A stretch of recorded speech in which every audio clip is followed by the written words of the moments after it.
하나님의 크신 은혜와 축복이 넘치길 간절히 축원합니다.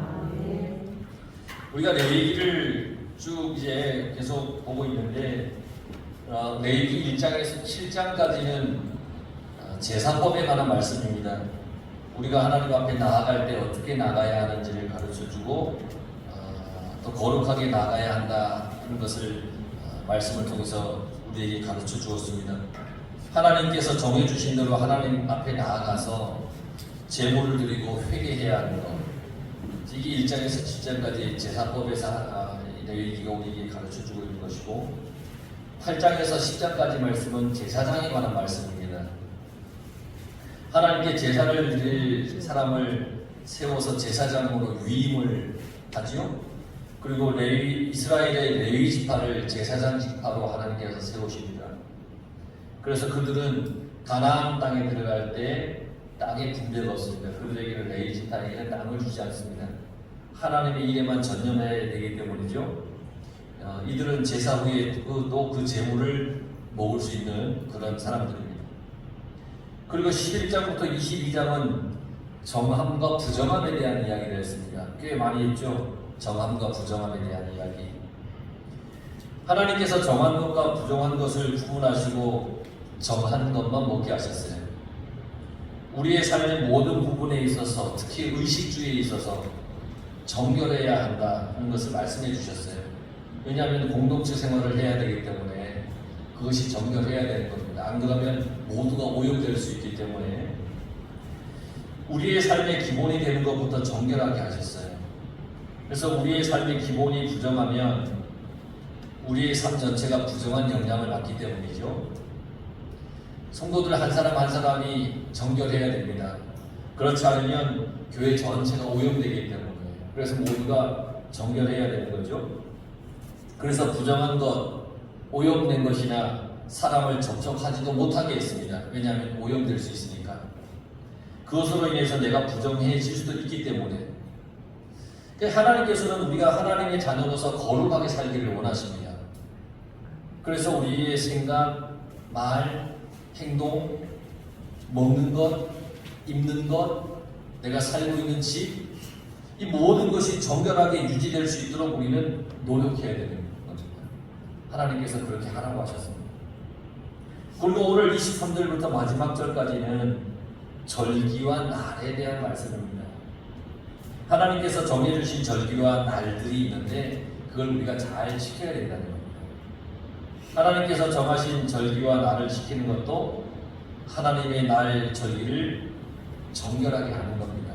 잘 지키는 것도 그것도 정결하게 하는 겁니다.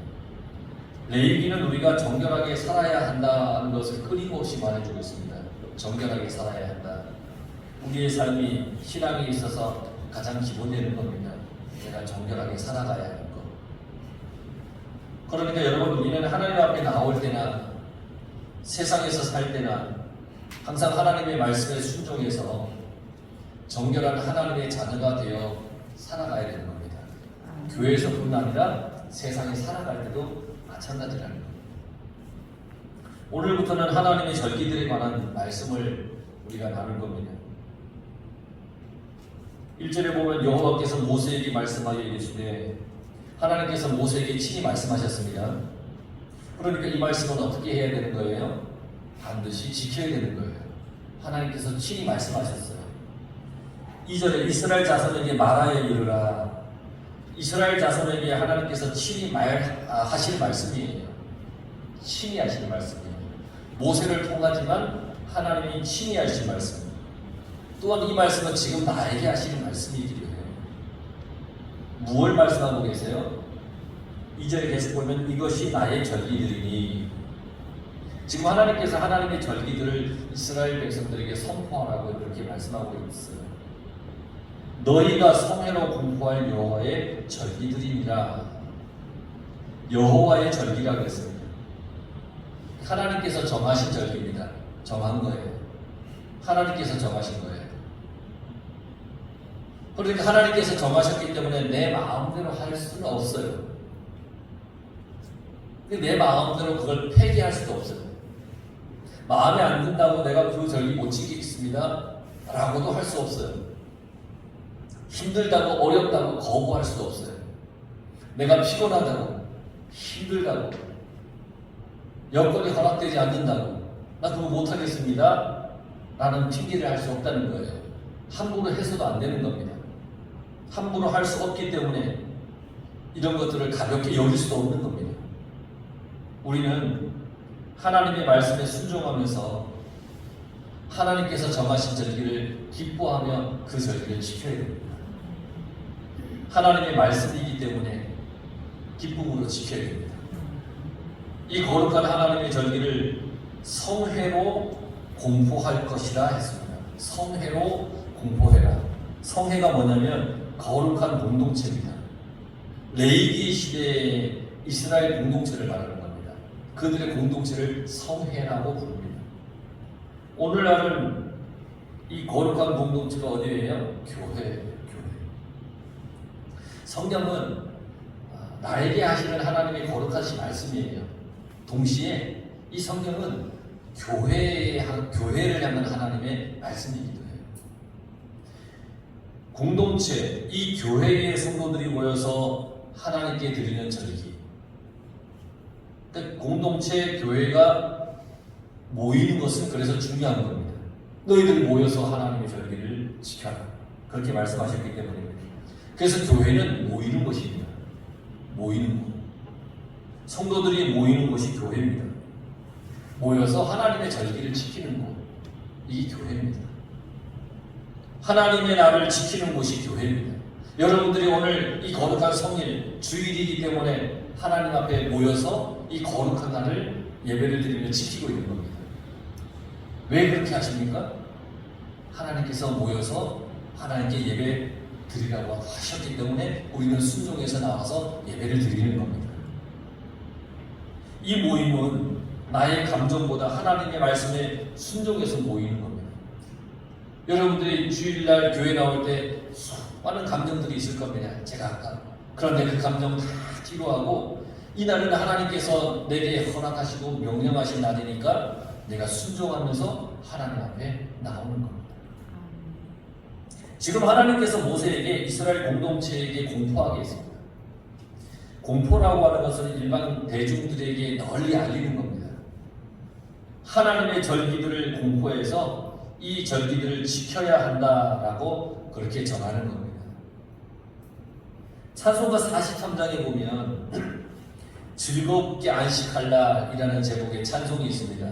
2절 가사에 보면 어떤 가사가 있냐면 이날에 하늘에서 새 양식 내리네 성회로 모이라고 종소리 울리네. 우리가 자주 부르는 예배 때 부르는 찬송입니다. 이날에 하늘에서 새 양식 내리네 성회로 모이라고 종소리 울리네. 여기 뭐 성회로 모이라고. 성회. 여러분 찬송가를 부를 때 가사를 한 단어 깊이 생각해 보면 얼마나 은혜가 되는지 몰라요. 이날에 하늘에서 새 양식이 내리는 거예요. 모이는 우리 하나님의 명령에서 우리가 모여야 하는 이날에 새 양식이 내려지는 거예요. 성회로 모이라고 종소리 울린다는 모이라는 거예요. 성회로 모이면 이 거룩한 공동체 교회에 모이면 하늘에서 새 양식이 내리는 거예요. 그래서 우리는 주일이면 교회에 나오는 겁니다. 예배 드려야 될 정해진 그날에 주님 앞에 나오는 겁니다. 왜 나오냐면 새 양식이 임하기 때문입니다. 이렇게 교회에 나와서 우리는 하나님의 말씀을 들으면서 새 양식을 얻는 겁니다. 이 양식은 우리가 이 세상을 살아가는데 너무너무 중요한 것이기 때문입니다. 그러니까 늘 언제나 하나님이 정해주신 이 거룩한 날 성회로 여러분들이 모여서 하늘로부터 내려오는 그 놀라운 은혜의 양식을 여러분 늘 받아 마시며 살아가시길 간절히 바랍니다. 하나님께서 말씀하셨습니다. 제일 먼저 안식일에 대해서 말씀해 주셨습니다. 3절에 보면 엿새 동안은 일할 것이요 일곱째 날은 쉴 안식일이니 성회의 날이라. 안식일을 쉴 안식일이라고 얘기를 했어요. 쉴 안식일. 그러면 안식 자체가 쉬는 거잖아요. 그런데 거기 앞에다가 쉴이라고 하는 말을 덧붙였어요. 왜 이렇게 말씀하셨을까? 이 말의 의미는 뭐냐면 완전한 안식일을 말씀하시는 겁니다. 쉴 안식일. 온전히 쉴 안식일이라는 겁니다. 그리고 이 날을 성회의 날이라 그렇게 말씀하셨습니다. 안식일에 교회에 나와서 하나님을 만나는 날, 하나님 앞에 나와서 하나님과 교제하는 날, 이게 성일이구나. 거룩한 날. 안식일을 여호와의 안식일이라 그랬습니다. 이 말은 안식일의 주인이 하나님이라는 겁니다. 우리를 쉬게 해주시고 교회에 모여서 영원한 영생의 양식을 주기 위해서 안식일을 정하신 하나님께서 안식일의 주인이시라는 겁니다. 그런데 여러분, 세상에서 열심히 일하십시오. 우리에게 주신 그 일에 감사하며 열심히 일하십시오. 그리고 안식할 날에 하나님 앞에 나와서 하나님의 거룩하신 말씀을 우리가 받음으로써 안식일의 주인 되신 하나님께 영광 돌리고 내게 새 양식 주시는 하나님께 감사하시기 바랍니다. 우리가 세상에서 살아갈 수 있도록 생명의 말씀을 주심에 늘 감사하며 우리는 살아가야 되는 것입니다. 4절에 보면 너희가 그 정한 때에 성회로 공포한 여호와의 절기들이니라. 하나님께서 다시 한번 말씀하십니다. 절기들은 하나님께서 정하신 겁니다. 하나님께서 정하신 겁니다. 내가 거부할 수 없습니다. 순종하며 절기를 거룩하게 지켜야 되는 겁니다. 그게 내가 할 일입니다. 아니, 하나님 왜 이런 날을 왜 만드셨어요? 라고 따질 수 있는 게 아니라 하나님께서 정하셨기 때문에 우리는 그저 알겠습니다. 아멘. 그날을 제가 잘 지키겠습니다. 라고 해야 되는 겁니다. 5절에 보면 첫째 달 열 나흔 날 저녁은 여호와의 유월절이요. 이달 열 닷새 날은 여호와의 무교절이니 이스라엘의 첫째 달은 유월절부터 시작합니다. 출애굽기 12장 2절에 보면 이 달을 너희에게 달의 시작 곧 해의 첫 달이 되게 하고, 그러니까 유월절에 행한 일들을 말씀하시면서 이때를 첫 달로 삼으라 그렇게 말씀하셨습니다. 유월절이 어떤 날인지 아시죠? 이스라엘 백성들이 애굽에서 탈출하는 날인데 유월절입니다. 패스오버입니다. 지나가는 겁니다. 하나님께서 애굽에 10가지 재앙을 내리시죠. 그 마지막 재앙이 뭐예요? 모든 사람의 장자와 가축의 첫 것의 죽음입니다. 이게 마지막 재앙입니다. 하나님의 말씀을 잘 들어서 집에 어린 양의 피를 문설주에 바른 그 집은 그 죽음이 넘어갑니다. 그래서 패스오버입니다. 넘어가는 겁니다.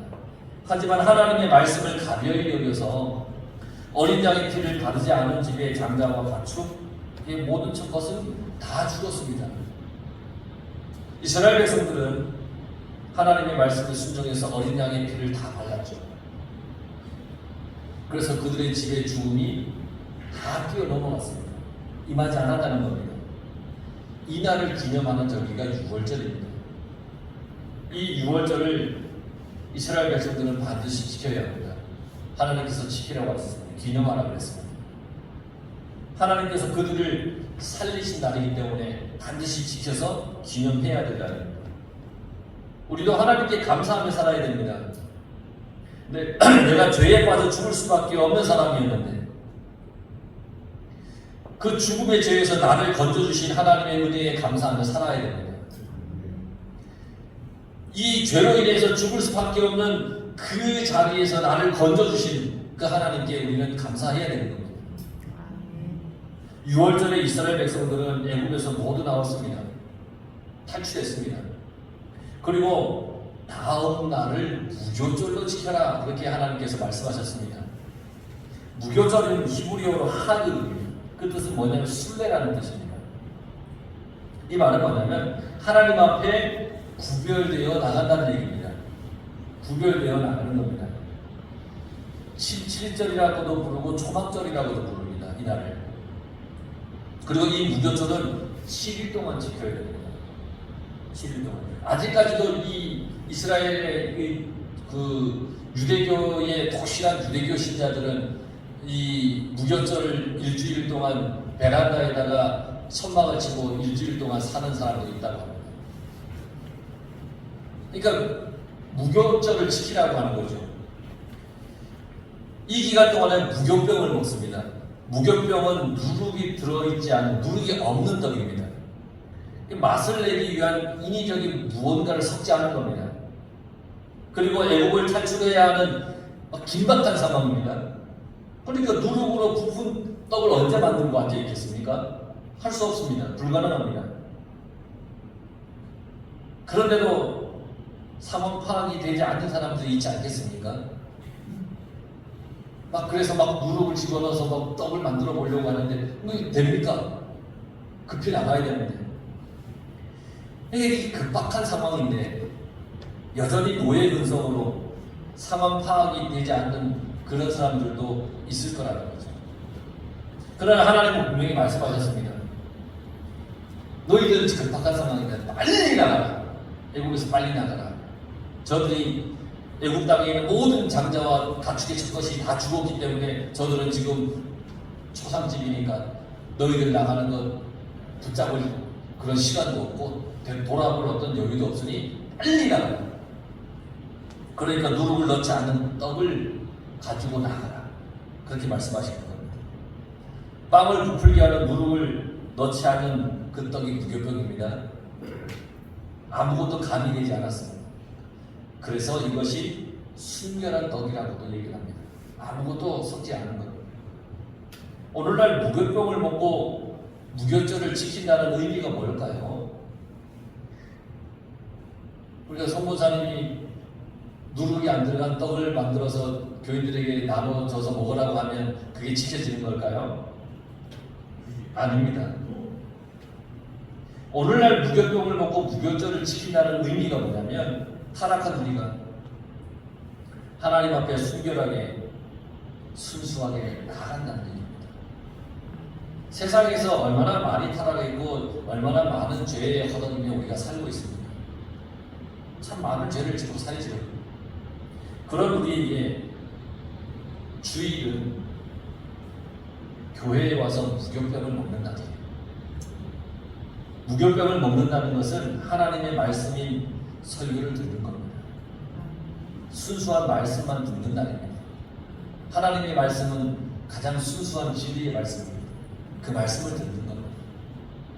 세상에서 살아갈 때 여러분 이 말 저 말 오염된 많은 말을 우리가 가감 없이 다 듣지 않습니까? 그런데 우리는 교회에 와서 하나님의 거룩하신 말씀, 순수한 말씀만 듣는 그런 날인 겁니다. 이것이 우리가 무교병을 먹는다는 오늘날의 의미입니다. 세상에서 마음대로 살다가 하나님 앞에 나와서 이 주일만큼은 우리가 무교병을 먹는 날입니다. 말씀의 무교병을 먹는 날인 만큼 말씀을 들으면서 여러분 내 마음과 내 영혼이 내 삶이 주님 앞에서 순결해지기를 간절히 바랍니다. 말씀을 들으면서 나의 영혼이 하나님께 더 가까이 나갈 수 있기를 간절히 바랍니다. 그래서 우리의 영이 잘 되고 복될 수 있기를 바랍니다. 이게 우리가 무교병을 지키고 무교병을 먹는 거예요. 우리는 하나님께서 정하신 것이라면 무조건 순종하고 따르면서 그렇게 지키면서 살아가야 되는 겁니다. 나의 감정과 생각을 가지고 판단해서도 안 되는 겁니다. 6월절 이날은 죽음에서 건져주신 하나님께 감사하며 그날을 지키는 절기, 이 6월절. 무교절은 노예의 삶을 살던 애굽에서 탈출하게 하심에 감사해서 지키는 절기. 죄로 인해서 영원히 죽을 수밖에 없었던 우리를 예수 그리스도의 십자가로 인해서 그 보혈로 죽음을 면하게 해주신 그 은혜를 항상 기억하고 감사하십시오. 이 6월절의 의미. 죽음의 길로 달려가던 나를 건져주시고 영원한 생명의 길로 인도하신 하나님께 감사하며 살아가는 겁니다. 우리를 부활의 생명으로 인도하시는 하나님께 감사하며 살아가는 것, 이게 무료절을 지키는 우리들의 마음입니다. 우리는 이 세상에서 하나님의 말씀만 의지하고 믿으며 살아가는 하나님의 자녀들입니다. 여러분들이 다 그런 사람들입니다. 하나님을 사랑하고 교회를 사랑하며 살아가시기 바랍니다. 생명의 말씀을 들을 수 있음에 감사하며 살아가시기 바랍니다. 하나님께서는 우리가 생명의 길로 가도록 지금도 이끌어 주시는 겁니다. 그 은혜 가운데 살아가는 겁니다. 그런 사람을 만나기를 소망하십시오. 여러분들이 또 그런 사람이 되기를 원하시기 바랍니다. 오늘 주보에 칼럼에도 썼지만 휴가를 가면서 저는 휴가의 본래의 의미대로 휴가를 보내려고 마음을 먹었지만 아내가 그러더군요. 이번 휴가는 전도 여행이 됐으면 좋겠다. 속으로 저는 불만 가득했습니다. 휴가 주에 또. 그런데 하나님께서 공항에서부터 시작해서 저보다 더 속된 말로 기도빨이 센 아내의 기도를 들으셨는지 비행기 타기 전부터 전도하기 시작해서 여행하는 기간 내내 또 믿음이 연약한 분들에게 복음을 전하는 어떻게 하면 하나님의 말씀을 영접할 수 있는지에 대해서 전하기도 하고 뭐 이런 뜻깊은 그런 전도의 휴가였던 것 같습니다. 날마다 우리는 하나님의 자녀로서 내가 이 세상을 살아간다는 마음으로 우리가 살아갈 때 정말 하나님께서 나를 생명의 길로 지금도 이끌어 가시는구나 라는 것을 깨닫게 되고 알게 된 겁니다. 여러분의 모든 삶이 하나님이 주시는 은혜로 가득하기를 간절히 축원합니다. 기도하겠습니다.